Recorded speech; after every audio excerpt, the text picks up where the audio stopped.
So, good afternoon and welcome to the webinar entitled Civil Society and Engagement in Wellbeing Statistics, Good Practices from Italy.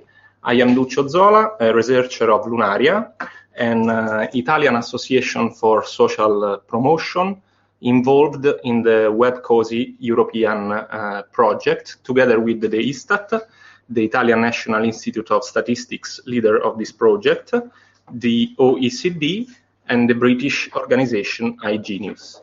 Web-cosi means Web Communities for Statistics for Social Innovation.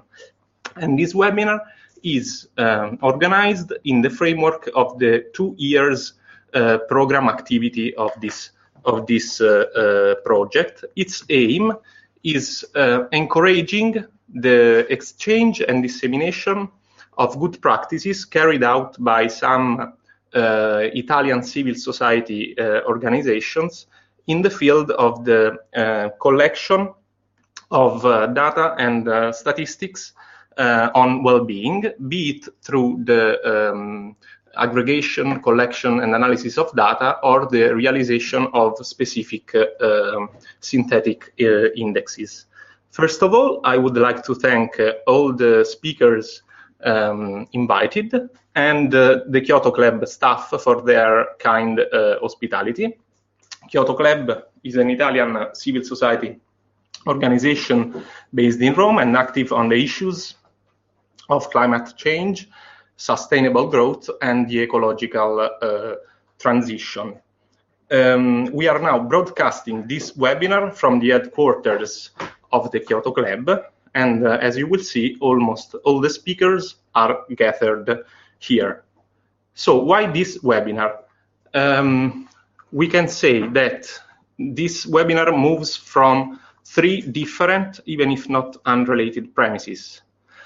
First of all, the awareness of the multidimensionality of well-being. Second, the awareness of the limitation of official statistics in covering with adequate and fit for purpose statistical information relevant aspects and dimensions which have to do with well-being and the quality of life of citizens. Third, the growing importance of the use of new technologies by the realities of civil society. For what concerns the first point, the awareness of the multidimensionality of well-being, we know that well-being is a prismatic term and a sort of catch-all concept. Indeed, we decided to maintain and not to curtail this complexity, indeed this heuristic richness, and we decided to give voice to a wide range of civil society experiences which have to do with the relationship between well-being and statistical information in its multiple dimensions and as well territorial extensions. So from the individual lifestyles to the quality of life of citizens in a given geographical area, from environmental sustainability up to citizens' participation and institutional transparency.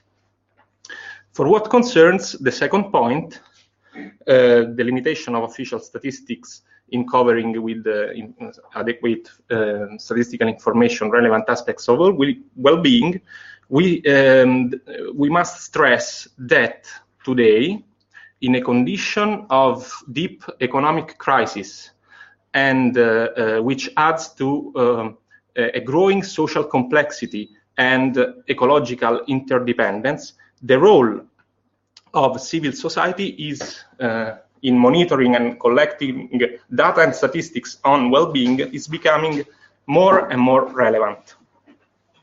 At the same time, this role played by civil society actors is more and more considered a valuable lever for integration of official statistics produced by public institutions at the local, national, or supranational level.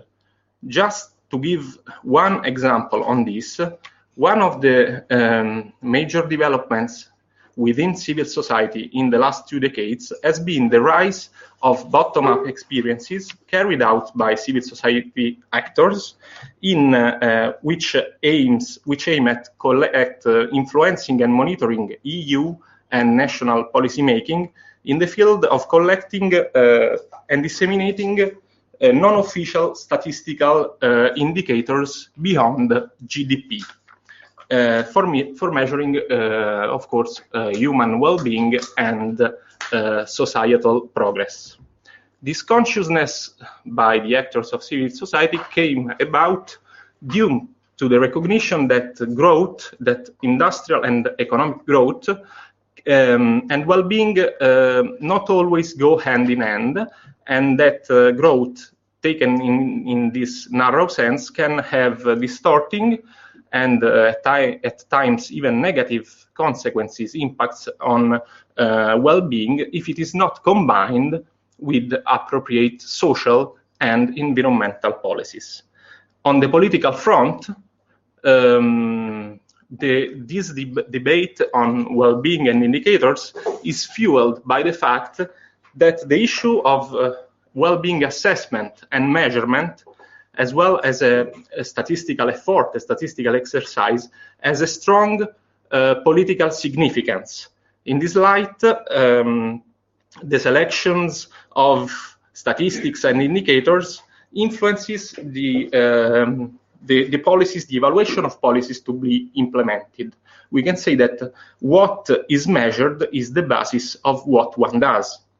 For what concerns the last point, we know of the importance of new technologies, Web 2.0, interactive technologies, social networks, crowdsourcing applications, and as well open data.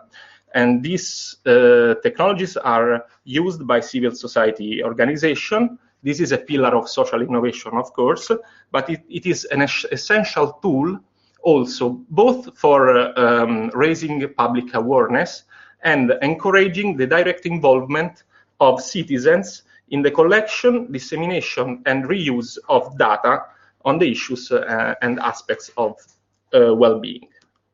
So this was the general and theoretical framework of the webinar.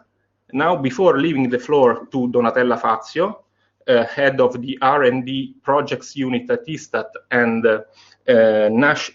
project coordinator of Web-cosi, for her welcome address, I would like to briefly introduce the speakers invited here.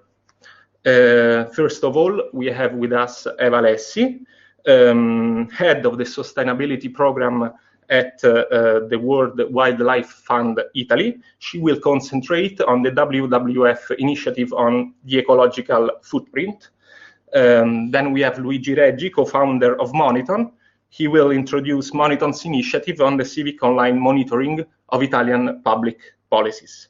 Following, Mirko Laurenti, responsible of the Urban Ecosystem Program at Legambiente. He will talk about the Urban Ecosystem Annual Report. And last but not least, we have Elena Mondo, connected from London. She is project coordinator for the Open Budget Initiative, and she will concentrate on the Open Budget Index. In presenting their practices, their good practices, their experiences, all these speakers will tackle major issues, among them the vision of well-being, which lays behind their experiences, the kind of non-official statistical information provided, the use of new technologies, of course, and the relationship with the institutional and the political world. The speakers will take the floor for a first round of speeches lasting up to 15 minutes each. And I would thank the listening public who is connected to this webinar. I also want to invite the public to join and animate this discussion by writing your comments and your considerations on the bar which appears on the left of your screens. So all these comments and all these questions will be collected, read, and circulated among the speakers in a sort of final roundtable discussion. I see that we have 20 people connected to the webinar, so it's high time to starting. I give the floor immediately to Donatella Fazio for her welcome address, and thanks for your attention.